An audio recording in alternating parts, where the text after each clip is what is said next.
Hello and welcome back to Holt Hanley Weather. We're going to be talking about two big stories today.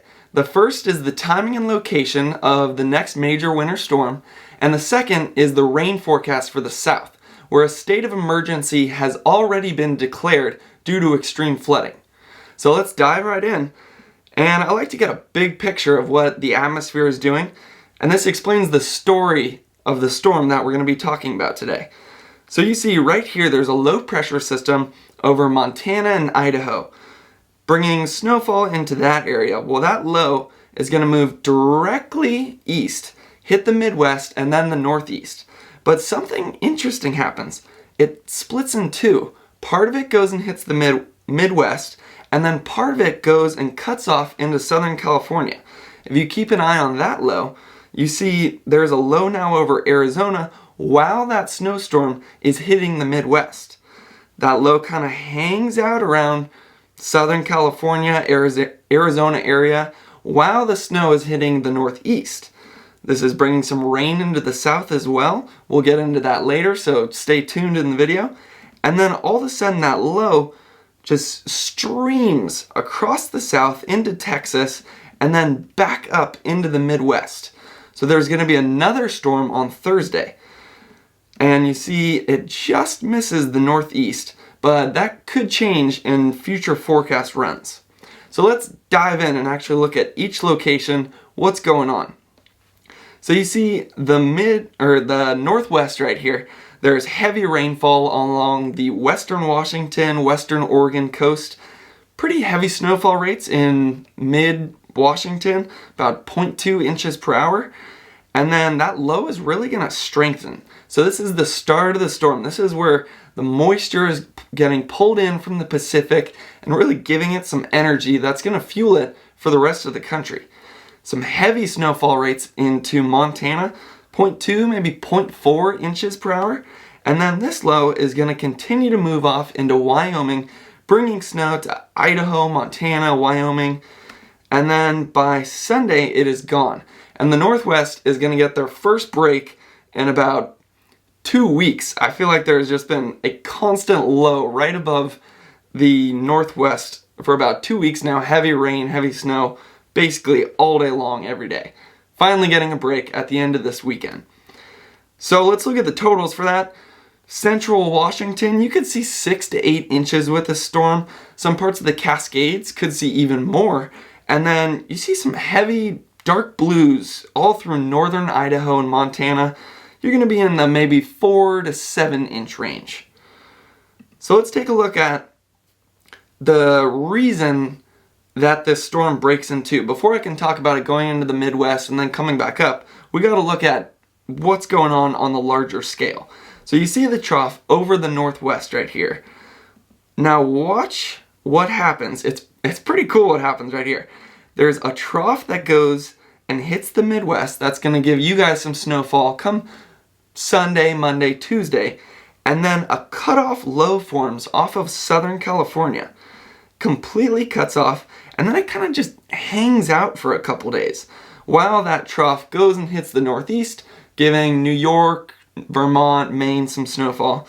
And then that cutoff low moves up through New Mexico and Texas and reforms with another trough that had moved through the Northwest.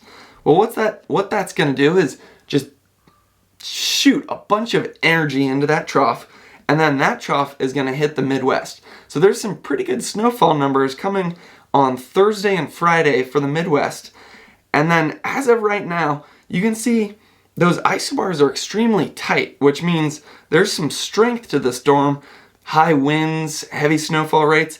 But as of right now, it looks a little to the north of the Northeast. That most likely will change by the time the storm actually hits up there, though. So let's look at what's going on in the Midwest right now. Again, that low hasn't moved in yet, so we have some pretty light snowfall rates in parts of Illinois, Indiana, Michigan. That's going to move off into Ohio, basically clear skies through your Saturday. And then by Sunday, that low starts to move in from the Northwest. See pretty heavy snowfall rates in parts of Wisconsin, northern Illinois, and then rain farther south where some of that warm air is being pulled up from the Gulf. really the things that's strengthening this low for the Midwest is it's sucking up some warm, moist air from the Gulf, and that's fueling some of these heavy precipitation rates that you see. So Monday morning, Sunday night, basically all of eastern Michigan is just covered in snow. Some pretty good rates in isolated places, while most of southern Illinois and Indiana, you're going to be getting some rain with this one. The lake effect really has a big aspect for that low right there. And then let's look at what happens come Monday, Tuesday, Wednesday, completely clear skies, and that's because that cutoff low hasn't shot back up yet. Just wait for it, big high pressure all the way through Tuesday night.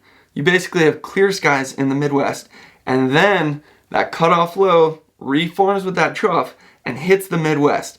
See very heavy snowfall rates for northern Illinois, southern Wisconsin, even some freezing rain in parts of Michigan, and then really heavy rainfall in southern Indiana and Ohio. That could be about 0.5 inches of rain per hour. And then that one's going to move off. Let's look at some of the totals for this storm. So again, not much going on right now. Really, the real action happens once that low moves in from the northwest. You could be seeing 5 to 6 inches in parts of Wisconsin, and then the snowfall pretty much stays to the north for Illinois, Indiana, and Ohio. Basically all of Michigan, you're going to get maybe 3 to 4 inches with this one. Max, most places, probably 1 to 2. There's a lot more energy in that next system that moves up, so let's take a look at that. That moves in, again, about Thursday at 1 in the morning. That you're going to start to see some of that snow moving in. And then northern Illinois, southern Wisconsin, 6, 7 inches possible. Maybe 5, 6 inches in parts of northern Michigan. So again, that second system seems to have a little more energy to it. And because it moves so far south, it really was able to collect some moisture right off of the Gulf. So let's look at what happens to the northeast with this one. See, your weekend forecast, it's pretty clear. There's basically a high sitting over Vermont and New Hampshire, some very small isolated snowfall in Pennsylvania, but again, basically clear skies throughout the weekend. And then late Sunday night, start to see that snow come in on western Pennsylvania, and then by early Monday morning, basically all of New York is getting snow, pretty much all of Vermont. The northern portions of Pennsylvania is getting some of that snow. It doesn't look like the most intense snowfall rates, but it's something. And then by Monday at about 7 a.m., most of Pennsylvania is covered in rain, while snow is basically covering all of New York, Vermont, New Hampshire, Maine, and then that is going to move off by Monday night. So you get some snow with it. Doesn't look like it's going to be that much. We'll look at the totals in a second. But let's look at the next system that comes through. Oh, there's a little splash of rain and snow on Tuesday at about 1 o'clock for Vermont, New Hampshire, Maine. Don't totally know where that one's coming from because it's not that cutoff low yet. This is the cutoff low. Oh, it has actually changed since the last time I looked at it. The last time I looked at it, it was moving north, and you guys weren't getting any of this. So this is a good sign for you snow lovers out there. As you can see, it is going to move through the northeast. Again, it's still pretty far north, so majority of that snow is up into Canada, but isolated parts of Maine could be getting some snow with this one, and then freezing rain in Vermont and New Hampshire. That's not all that fun. What we want to see happen later in the week, again, this is Thursday morning, if that low that you can see off to the northwest of New York, if that could pull a little bit farther south than those extreme snowfall rates you see in Canada, well, you guys could start to see that. Again, it's a good sign though that it has moved a little farther south since the last model run. So let's look at some of the totals. This weekend, northeast, you're basically getting nothing. And then that first low that we were talking about moves in. Parts of Pennsylvania could be getting 4 to 5 inches. New York, you could be in the 2 to 4 inch range, while Maine, you're maybe getting about max 2 inches with this one. So again, not much happening there. And then you see that little sprinkle that came in on Tuesday, Wednesday. That's actually going to bring some decent rates to New Hampshire and southern Maine.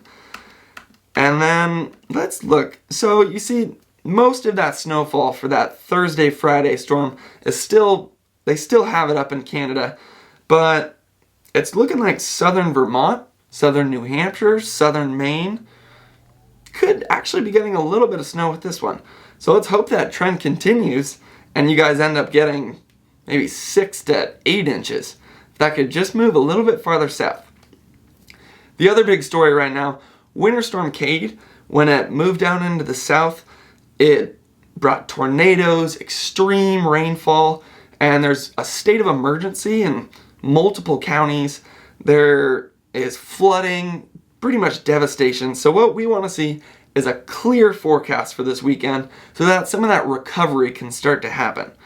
Right now you see parts of Alabama, you still have some rainfall, even a little snowfall. I think there's actually a winter weather warning in parts of northern Alabama right now.